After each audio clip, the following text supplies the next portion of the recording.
Les amis, je vous dis bonjour. J'espère que vous allez bien.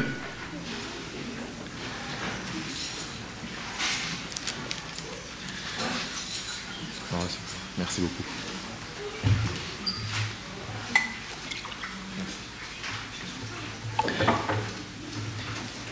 Nous allons parler cet après-midi, d'un sujet que nous avons déjà entamé, mais nous le redirons encore cet après-midi, nous le redirons certainement d'une nouvelle façon, d'une autre manière, mais en tout cas, selon ce que le Seigneur met à cœur. Nous le redirons encore, nous le repartagerons pour que ça reste évidemment une réalité dans nos cœurs. Nous parlerons des bonnes œuvres que Dieu a préparées d'avance pour nous. Dans ce titre, évidemment, il y a plusieurs informations, en tout cas deux grandes qui en ressortent, que nous allons partager cet après-midi. Évidemment, j'espère qu'au bout de ce message, eh bien, nous nous repositionnerons véritablement tel que le Seigneur le veut, afin de vraiment garder en perspective également ce que le Seigneur a prévu pour nous. J'aimerais qu'on fasse maintenant donc une lecture dans le livre d'Éphésiens, à partir du chapitre 2, pour déjà fixer un petit peu le contexte. Éphésiens chapitre 2, alors je ferai la lecture à partir du verset 1er jusqu'au verset 10.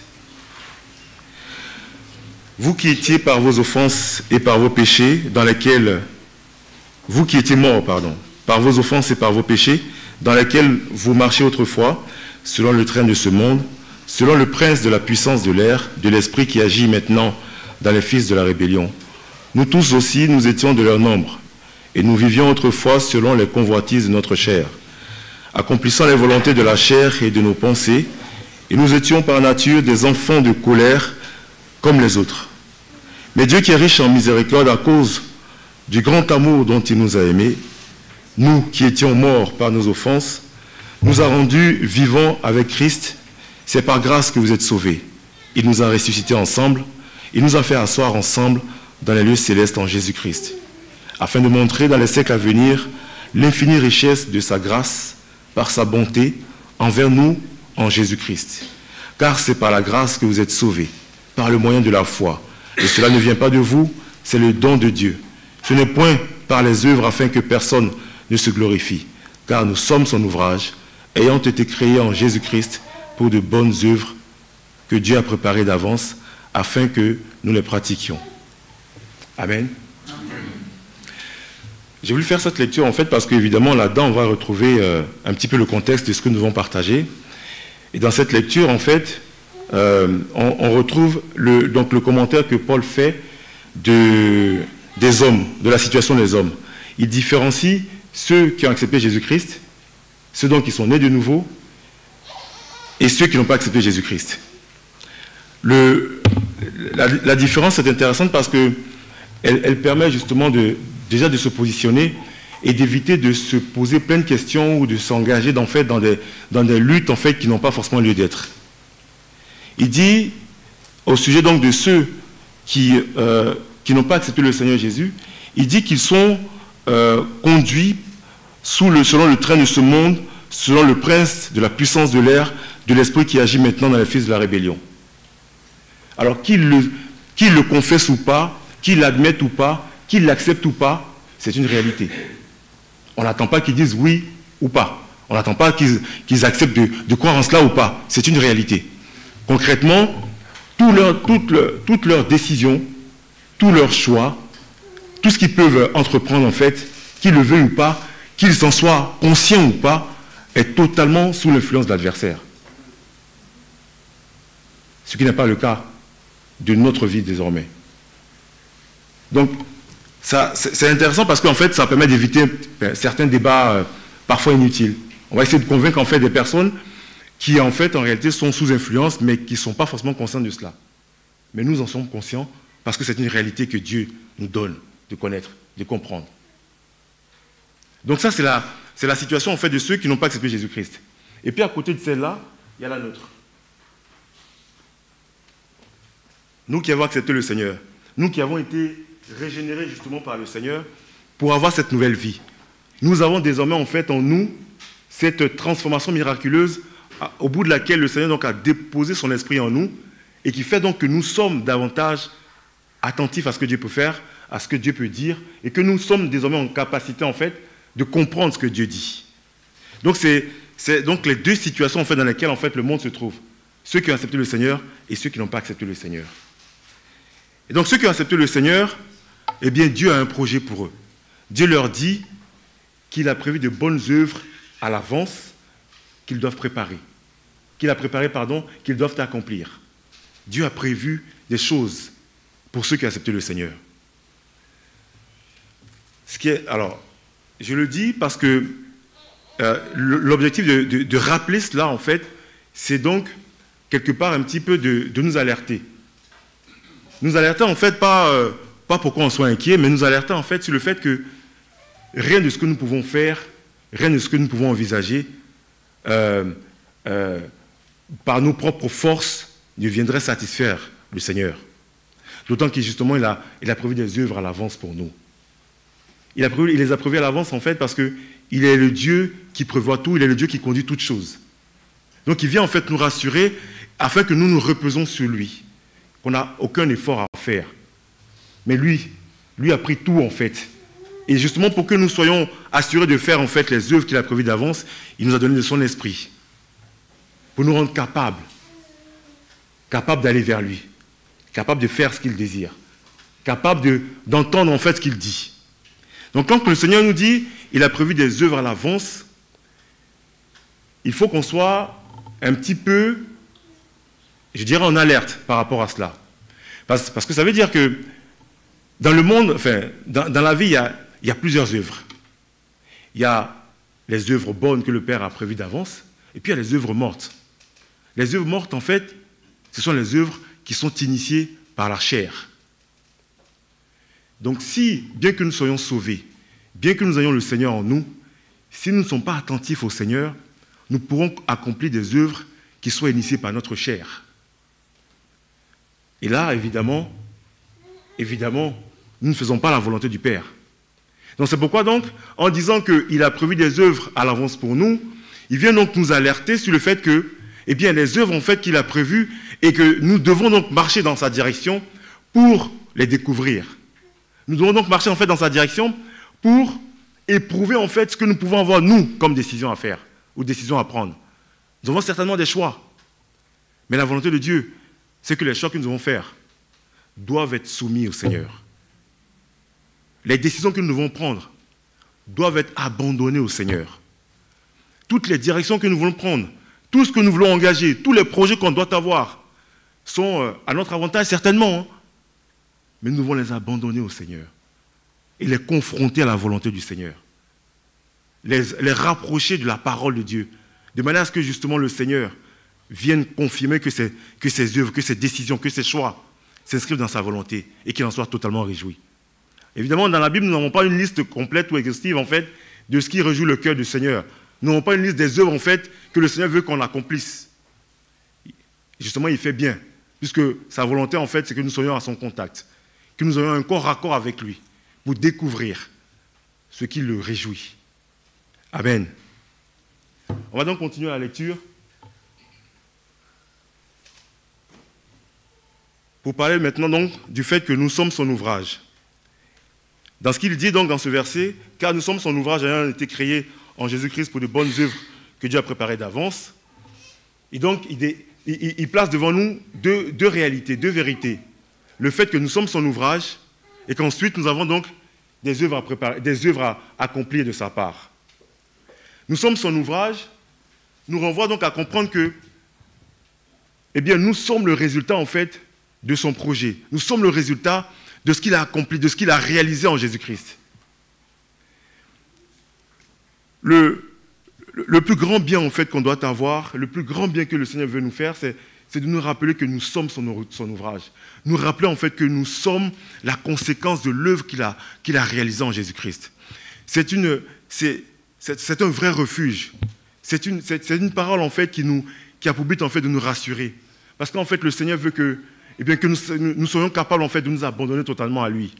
Nous sommes son ouvrage parce que tout ce que nous avons tout ce que nous sommes et tous nos projets, tout ce que nous pouvons imaginer est le résultat en fait de ce qu'il a accompli, de ce qu'il a prévu en Jésus-Christ. Nous sommes son ouvrage pour que justement nous nous attendions à lui. Il veut faire des choses avec nous. Il veut que nous fassions les choses pour donner gloire à son nom. Et donc il a pris soin avant cela de nous régénérer, de nous donner de la nouvelle naissance, de nous donner de la vie en fait en Jésus-Christ. Et à partir du moment effectivement où nous comprenons que nous sommes son ouvrage, l'objectif c'est que nous apprenions en fait à nous abandonner à lui. Ce n'est pas juste en fait une vérité en fait qui vienne enrichir notre compréhension ou notre connaissance des choses. Non, c'est une vérité en fait qui a pour but de nous abandonner en fait à lui. Une vérité qui a pour but de nous apprendre en fait à tout abandonner entre ses mains. Parce que c'est lui qui est à l'origine en fait de la vie que nous menons. C'est lui qui est à l'origine en fait de la vie qu'il a placée devant nous. Nous sommes son ouvrage. Nous sommes son ouvrage parce qu'il nous a donné la nouvelle naissance. Nous sommes son ouvrage parce qu'il a placé en nous son esprit. Nous sommes son ouvrage parce qu'il nous purifie, parce qu'il nous sanctifie. Nous sommes son ouvrage parce que c'est à partir de cet état, c'est à partir de cette situation que nous allons pouvoir accomplir en fait sa volonté. Il nous a régénérés à partir d'une semence incorruptible.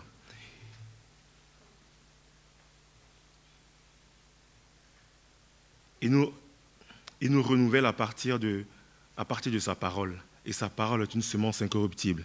Elle est incorruptible parce que justement, elle est totalement inaccessible. Et parce que la semence par laquelle nous avons la vie est incorruptible, eh bien nous sommes, à partir de ce moment, nous sommes inaccessibles par tout ce que les choses du monde en fait veulent réaliser en nous pour nous détourner de lui.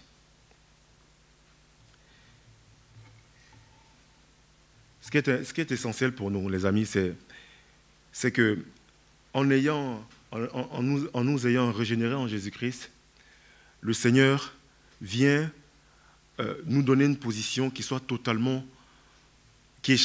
en fait aux œuvres de la chair. Et il veut que justement que nous acceptions en fait cette position, parce que c'est dans cette position justement que nous allons être à l'écoute de ce que Dieu veut faire pour nous.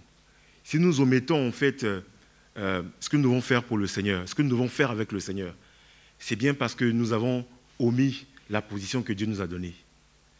Tout ce que nous pouvons faire et tout ce que nous devons faire découle de la position dans laquelle nous sommes en Jésus-Christ. Dans la suite de ce que nous allons lire, il nous dit, on va voir la suite, s'il te plaît. Il dit, nous sommes élus avant la fondation du monde. Nous sommes établis, les amis, avant la fondation du monde. Ça veut donc dire en fait que dans l'ordre chronologique des choses, il y a nous et ensuite il y a le monde. Le monde vient après notre création.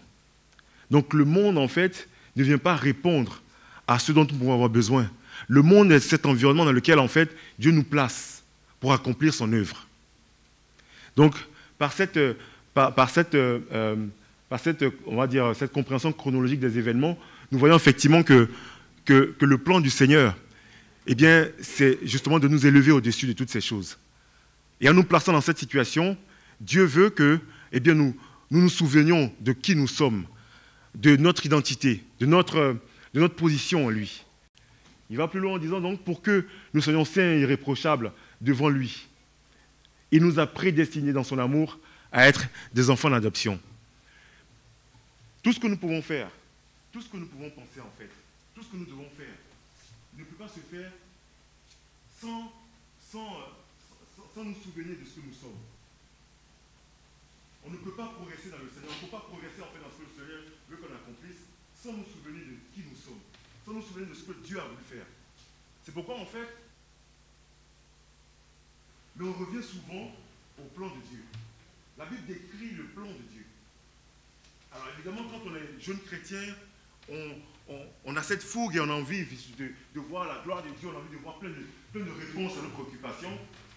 Mais en progressant et en grandissant dans le Seigneur, eh bien, le projet de Dieu commence à nous interpeller. Le projet de Dieu commence à nous parler. Le projet de Dieu commence le projet de Dieu...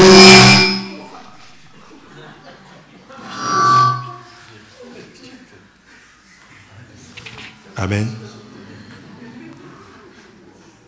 Voilà. C'est un... Amen. C'était pas totalement prévu, mais un petit peu prévu quand même. Pour réveiller tout le monde. Donc je disais, il est bon qu'on s'imprègne totalement en fait, du plan de Dieu, parce qu'il nous a prédestinés dans son amour. Donc, et comme on le verra un peu plus loin dans la lecture, notamment dans Romains 8, à partir du verset 29, il dit que toute chose concourt au bien de ceux qui aiment Dieu, de ceux que Dieu a prévus, de ceux qui aiment Dieu. Et je vais me reprendre dans la lecture quand même. Car ceux qu'il a connus d'avance, il les a prédestinés à être semblables à l'image de son Fils unique, afin que son Fils soit le premier-né de beaucoup de frères. Et ceux qu'il a prédestinés, il les a appelés. Et ceux qu'il a appelés, il les a justifiés. Et ceux qu'il a justifiés, il les a glorifiés. Donc on se trouve là, devant le plan que le Seigneur a prévu d'accomplir. Et ce plan, justement, c'est que nous soyons imitateurs de Jésus-Christ. Ce plan, c'est que nous soyons dans cette position que Dieu a prévue pour que nous accomplissions sa volonté, que nous accomplissions les bonnes œuvres qu'il a prévues d'avance. Donc, par rapport donc à ce que nous avons lu au départ, nous sommes son ouvrage pour les bonnes œuvres prévues d'avance. Il nous faut donc valider, accepter et nous positionner en fait dans cette première partie. Nous sommes son ouvrage. Nous sommes son ouvrage pour les bonnes œuvres qu'il a prévues d'avance.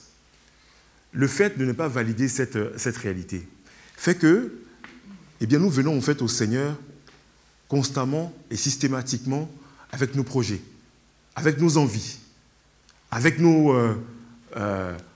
décisions. Parce qu'on omet une chose, c'est que nous sommes son ouvrage.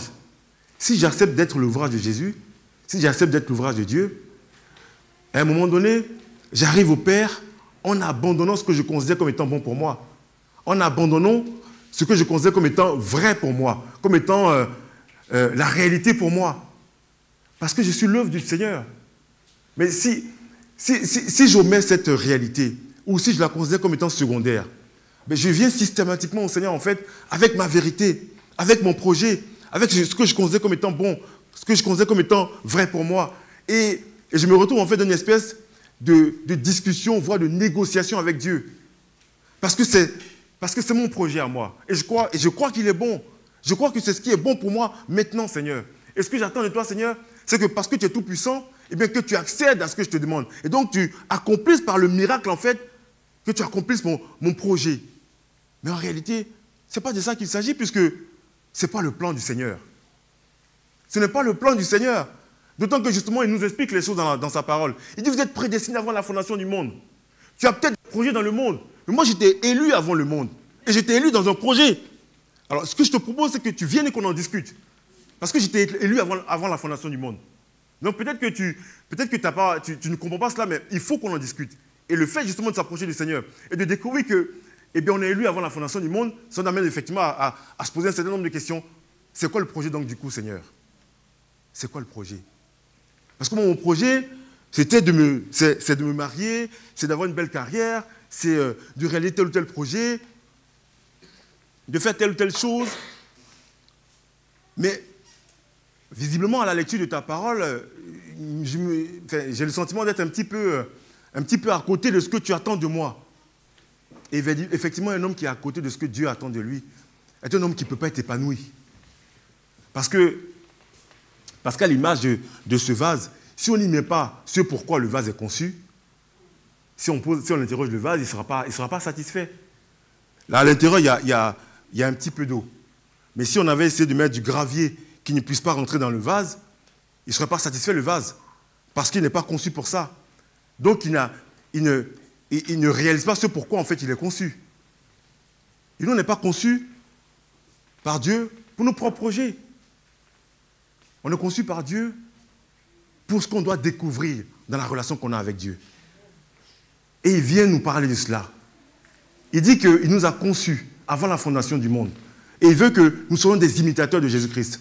Or, l'imitateur de Jésus-Christ, c'est lui qui se préoccupe en fait de faire ce qui est agréable à Dieu. Il veut faire ce qui est agréable à Dieu. Donc, nous sommes son ouvrage. Gardons cela dans nos cœurs. On ne va pas aller faire des exploits, on ne va pas aller faire de grandes choses. Vous savez, c'est la parole qui crée en nous la vie. C'est la parole qui crée en nous les choses les plus simples. Si je valide en moi le fait que Dieu, je suis l'ouvrage de Dieu, c'est purement simplement en fait de dire que je viens me soumettre à Dieu. Je viens obéir à Dieu. Parce que je dis, Seigneur, je suis ton ouvrage. À partir de ce moment, donc, j'attends les instructions qui viennent de lui. Parce que je suis son ouvrage. Donc, validons, dans un premier temps, l'idée que nous sommes l'ouvrage de Dieu. Et ensuite, on progressera vers l'accomplissement des œuvres qu'il a prévues d'avance. Amen. On va continuer la lecture. Un ouvrage pour quel projet? En lui, nous sommes aussi devenus héritiers, ayant été prédestinés suivant la résolution de celui qui opère toutes choses, d'après le conseil de sa volonté, afin que nous servions à la louange de sa gloire, nous qui d'avance avons espéré en Christ. En lui, vous aussi, après avoir entendu la parole de la vérité, l'évangile de votre salut, en lui, vous avez cru. Et vous avez été scellés du Saint-Esprit qui avait été promis, lequel est un gage de notre héritage pour la rédemption de ceux que Dieu s'est acquis à la gloire de sa louange. Le projet de Dieu, effectivement, est décrit dans plusieurs passages de la Bible. On retient celui-là juste simplement pour les besoins de notre exhortation aujourd'hui. Au bout de ce que Dieu a prévu, au bout de ce que Dieu a fait, il nous a scellé de son esprit afin que nous, dont il s'est acquis, eh bien nous servions à la louange de sa gloire. Donc évidemment, c'est totalement à l'opposé. C'est totalement très loin, en fait, de ce qu'on peut imaginer, de ce qu'on peut croire. Ce qu'il y a de plus grand, en fait, dans la vie, ce qu'il y a de plus grand dans notre existence, c'est la gloire de Dieu. Et c'est ça l'objectif de Dieu. La gloire de Dieu. Mais regardez, il y a un passage avant, il dit, nous avons été scellés du Saint-Esprit. Alors, là, dans ce sens, scellés du Saint-Esprit renvoie évidemment au fait que le Saint-Esprit sert, en fait, de sceau. Le Saint-Esprit sert de lien intime avec le Seigneur. Mais également, le Saint-Esprit aussi a été promis pour que, justement, eh bien, nous puissions vivre la vie que Dieu a prévue pour nous. Dans le livre des Actes, au chapitre 1, verset 8, voici ce que le Seigneur rappelle en fait à ses disciples. Mais vous recevez une puissance, le Saint-Esprit survenant sur vous, et vous serez mes témoins à Jérusalem, dans toute la Judée, dans la Samarie et jusqu'aux extrémités de la terre. Il nous a donné donc de son esprit pour que nous soyons ses témoins. Si on avait besoin de réaliser nos petits projets que nous faisons entre nous, monsieur et madame, madame et monsieur, nos petits projets, il n'aurait pas eu forcément besoin de nous donner le Saint-Esprit. Hein. Il n'y a pas besoin de nous donner le Saint-Esprit pour avoir nos propres projets. Mais là, il promet à ses disciples, il dit, je vous donne le Saint-Esprit pour que vous soyez mes témoins. Ça veut donc dire qu'en fait, pour qu'on soit témoin de Dieu, pour qu'on soit témoin de Jésus-Christ, il est nécessaire que nous ayons une certaine puissance que nous n'avions pas précédemment. Donc évidemment, la puissance dont il est question, elle ne sert pas uniquement à nos propres ambitions, mais elle vient servir les projets du Seigneur. Il nous a donné de son esprit pour que nous soyons attentifs, pour que nous soyons rendus capables de l'écouter. Il nous a donné de son esprit après nous avoir totalement régénérés. Donc il nous a sanctifiés, il nous a purifiés et il nous a donné donc son esprit qui en nous en fait sert de lien avec lui. Son esprit en nous nous permet justement de comprendre, d'entendre sa voix, comprendre sa parole, et son esprit en nous nous permet en fait de tendre vers ce qui est agréable à Dieu. Amen. Nous allons continuer la lecture. Les bonnes œuvres justement qui célèbrent la gloire de Dieu et témoignent de Jésus-Christ. Tout ça, en fait, Paul le dit à Tite, dans un seul objectif, que Dieu se fait un peuple qui lui appartienne, purifiés par lui et zélés pour les bonnes œuvres. On continue.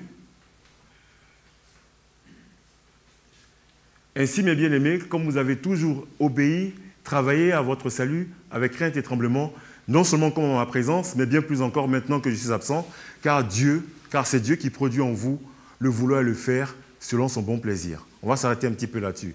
C'est Dieu qui produit en nous le vouloir et le faire selon son bon plaisir.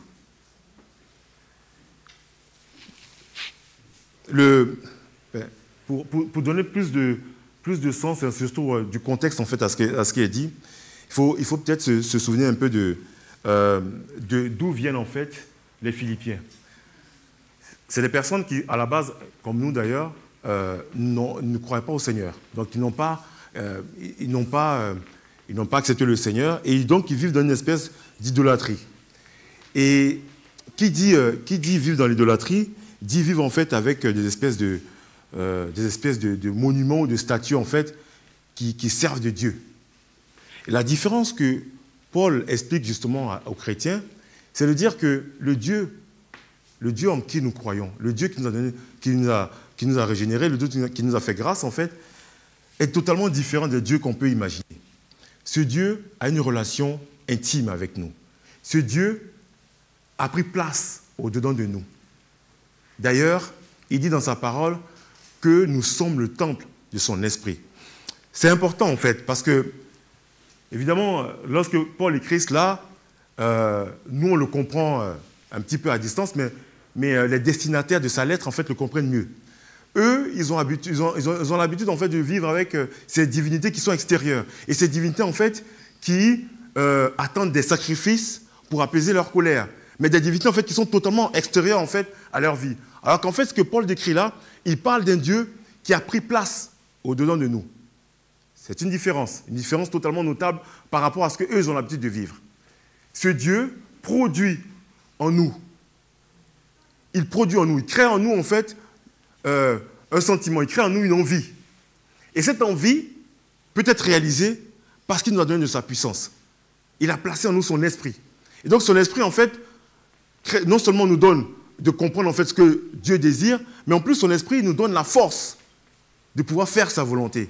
Donc, Dieu produit en nous le vouloir et le faire, ensuite selon son bon plaisir. Donc le vouloir et le faire, c'est donc même si nous nous disposons en fait pour recevoir du Seigneur, pour faire ce que Dieu veut qu'on fasse, tout est fait déjà par le Seigneur lui-même. C'est lui-même en fait qui suscite en nous quelque chose de nouveau, qui crée un élan nouveau en fait en nous, qui crée une dynamique nouvelle en nous, qui crée une envie en fait de demeurer dans la sanctification, qui crée l'envie de nous séparer en fait des choses qui ne lui sont pas agréables. Et tout ça, il le fait pour son bon plaisir. Il le fait pour que derrière, sa gloire soit manifestée. Ce qu'il appelle son plaisir, c'est évidemment sa gloire. Parce que vous conviendrez avec moi que ce n'est pas de nous que viendra ce qui sera satisfaisant pour le Seigneur. Parce que nous sommes pécheurs, parce que nous sommes limités, parce que nous sommes incapables en fait de faire la volonté de Dieu.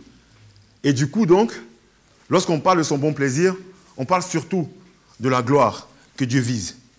C'est la gloire que Dieu veut accomplir au travers de notre obéissance. On va poursuivre la lecture.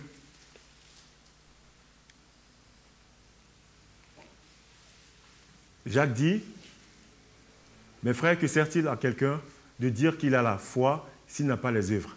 La foi peut-elle sauver si un frère ou une sœur sont nus et manquent de la nourriture de chaque jour? Et que l'un d'entre vous leur dise, allez en paix, chauffez-vous et rassasiez-vous, et vous rassasiez. Et que vous ne leur donnez pas ce qui est nécessaire au corps. À quoi cela sert-il? Il en est ainsi de la foi. Si elle n'a pas les œuvres, elle est morte en elle-même. » On va lire la dernière. Mais quelqu'un dira, toi, tu as la foi et moi, j'ai les œuvres. Montre-moi ta foi sans les œuvres, et moi, je te montrerai la foi par mes œuvres. Tu crois qu'il y a un seul Dieu, tu fais bien, les démons le croient aussi, et ils tremblent.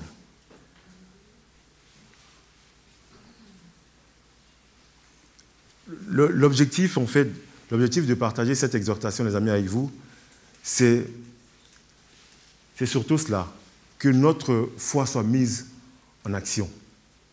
Que notre foi soit, que nous laissions en fait notre foi être éprouvée. Ne commettons pas l'erreur en fait d'être des chrétiens qui ont accepté le Seigneur Jésus et qui s'installent dans une espèce de confort parce qu'ils ont considéré en fait que le plus important, c'est d'être sauvés. Ne soyons pas des chrétiens en fait qui considèrent que accomplir les bonnes œuvres que Dieu a prévues d'avance sont à l'appréciation de chacun d'entre nous. Les bonnes œuvres que Dieu a prévues d'avance en fait ne sont pas une option pour nous. C'est, comme on pourrait le dire en fait en introduction, nous ne pratiquons pas les bonnes œuvres pour être sauvés. Mais les bonnes œuvres en fait que nous pratiquons témoignent du disciple du Seigneur que nous sommes, témoignent du règne du Seigneur dans notre vie, témoignent de la gloire de Dieu dans notre vie. Le témoignage qu'on peut apporter, c'est lorsque nous acceptons en fait de donner toute la place au Seigneur dans notre vie.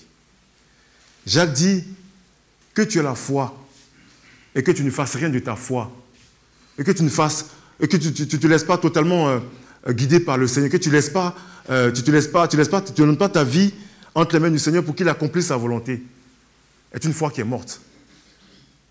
Alors que nous vivons en fait pour rendre témoignage au Seigneur. Que notre foi serve à l'œuvre du Seigneur. Que nous acceptons en fait que notre foi soit mise à contribution. Pour qu'au travers de cette contribution en fait, eh bien, ressorte la volonté de Dieu. Je sais que on n'est pas toujours très à l'aise en fait lorsqu'on est confronté à des situations, lorsqu'on doit traverser des situations parfois difficiles. Je pense un petit peu à ce que Job pouvait dire à son épouse dans le livre de Job au chapitre 2, partie du verset 4. Job rappelle un peu à son épouse, en fait, malgré les situations difficiles qu'il vit. Il dit, alors la Bible nous dit, en fait, puis il frappa Job d'un ulcère malin, depuis la plante du pied jusqu'au sommet de la tête. Et Job prit un tesson pour se gratter et s'assit sur sa tente.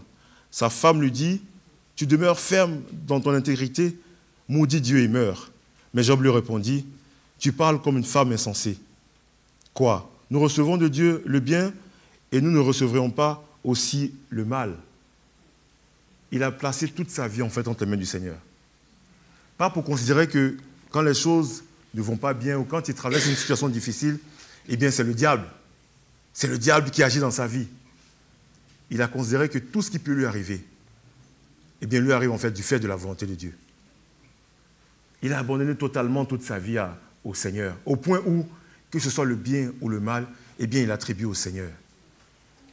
Généralement, c'est lorsque nous sommes en difficulté que nous sommes appelés en fait à exprimer la foi que Dieu a placée en nous. C'est lorsque nous traversons des situations délicates que nous sommes invités en fait à nous abandonner entre les mains du Seigneur. Et la volonté du Seigneur, eh bien, c'est que justement, nous sachions que notre vie lui appartient. Et parce que notre vie lui appartient, eh bien, que nous laissons totalement la place pour qu'il nous conduise à faire ce que Dieu veut qu'on fasse. Quand le Seigneur était au milieu de nous, il n'a pas été choqué de ce que eh bien, les chefs religieux en voulaient à sa vie. Il n'a pas été déçu, il n'a pas été choqué de voir que, eh bien, on en voulait à sa vie à chaque fois. Il y avait à chaque fois des embuscades. Non, la seule chose qui le préoccupait, en fait, c'est de faire la volonté de Dieu. La seule chose qui le motivait, c'est faire ce qui est agréable à Dieu. C'est de garder en perspective ce que Dieu veut qu'on fasse. Lorsque nous gardons en perspective, en fait, ce que Dieu veut qu'on fasse, eh bien, toute notre énergie, toutes nos pensées, tout ce que nous pouvons avoir, en fait, eh bien, nous le mobilisons pour faire la volonté de Dieu. Nous ne réagissons pas, en fait, pour nous sortir d'une situation ou d'une autre. Nous ne réagissons pas, en fait, pour nous dégager de quelque chose. Ou alors réagir pour se demander qu'est-ce qui est agréable à nous.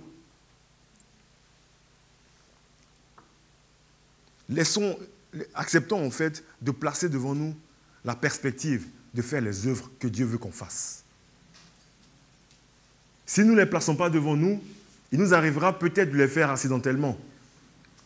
Or, Dieu veut qu'on s'engage à le faire.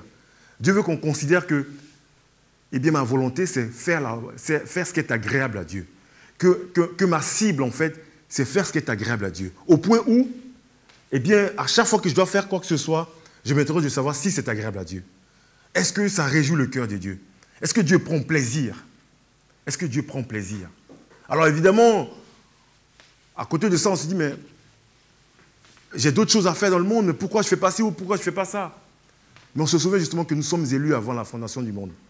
On se souvient que nous sommes prédestinés à être à l'image de Jésus-Christ. On se souvient que tout a été fait avant que tout cela existe.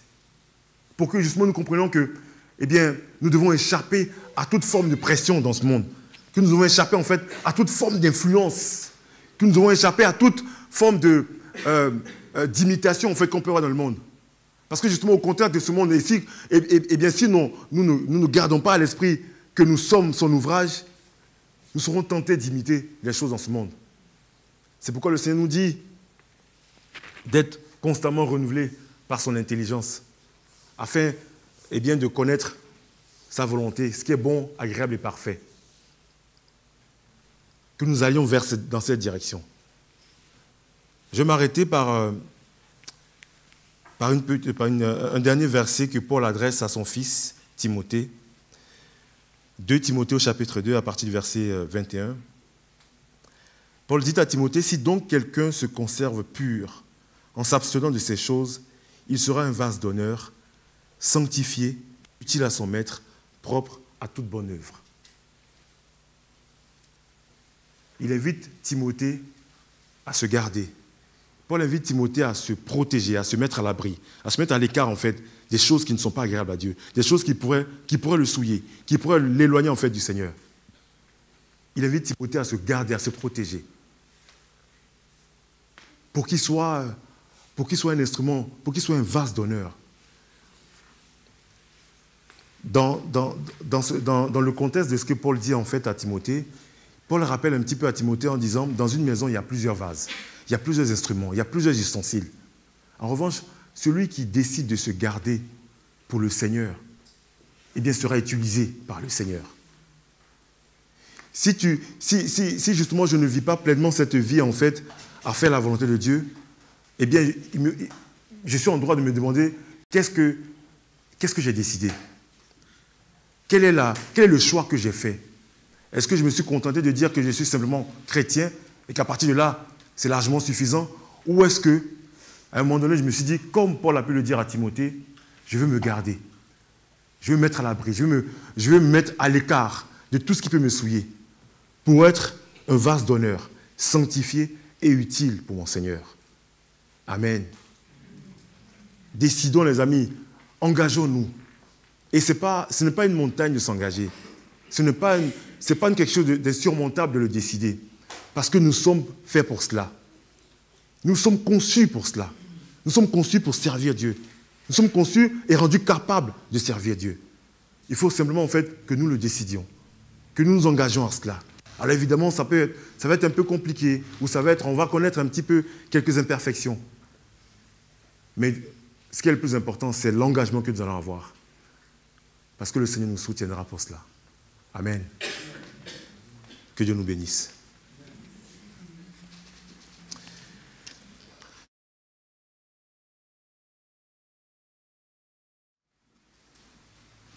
Pour que le désir de faire la volonté de Dieu soit constamment devant nous. Que nous ne le prenions pas comme étant quelque chose de secondaire. Parce que l'activité de notre foi en dépend. Parce que le témoignage du Seigneur en dépend. Parce que la gloire du Seigneur en dépend. Prions pour que nous ayons à cœur le désir profond de faire la volonté du Seigneur constamment. Seigneur, je priais ton nom maintenant, Seigneur. Je te priais, mon Dieu, afin que ta parole, Seigneur, mon Dieu, soit dans nos cœurs maintenant. Que le désir de faire ta volonté, le désir d'accomplir les bonnes œuvres, Seigneur, que tu as accomplies d'avance. Le désir, Seigneur, mon Dieu, de te réjouir. Le désir de faire les choses pour ton bon plaisir, Seigneur. Soit attaché à notre cœur, Seigneur. Que nous l'ayons constamment en perspective, Seigneur. Que nous l'apercevons tous les jours, Seigneur mon Dieu. Que nous nous engagions, Seigneur mon Dieu, à le faire pour que, Seigneur mon Dieu, ton nom soit glorifié, Seigneur. Pour que ton nom soit célébré, Seigneur. De manière à ce que, Seigneur, ta parole soit une réalité, Seigneur, au travers de notre obéissance, Seigneur.